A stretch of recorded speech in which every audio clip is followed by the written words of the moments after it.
இது உங்கள் ஆவிக்குரிய வாழ்க்கையில் ஊழியத்தில் நீங்கள் முன்னேறணும்னா உங்களுக்கு இருக்க வேண்டிய மிக முக்கியமான பெஸ்ட் குவாலிட்டி என்ன தெரியுமா?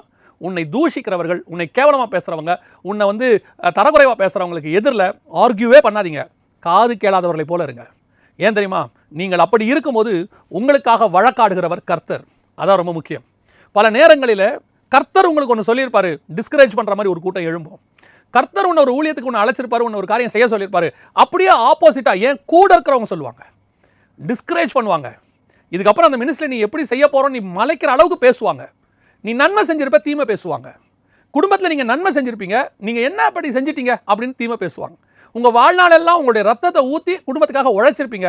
அப்படியே பிள்ளைகளும் மற்றவங்களும் அசட்டை பண்ணுவாங்க. அந்த நேரத்தில் அவங்க பேசக்கூடிய காரியங்களுக்கு வசனம் சொல்லுது, காது கேளாதவளை போல இருங்க. அதான் நல்லது. ஏன் தெரியுமா? இந்த காது கேளாதவனை போல நீங்கள் இருந்துட்டீங்கன்னா அதை கேட்குறவர் கர்த்தர்.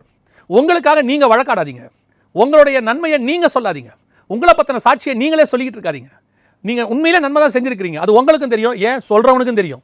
உங்ககிட்ட உதவி வாங்கினவனே உனக்கு அகைன்ஸ்டாக பேசுவான். உன் கூட இருக்கிறவங்களே பேசுவாங்க, உன்னை பற்றி தரக்குறைவாக பேசுவாங்க. காது கேளாதவனை போல இருங்க.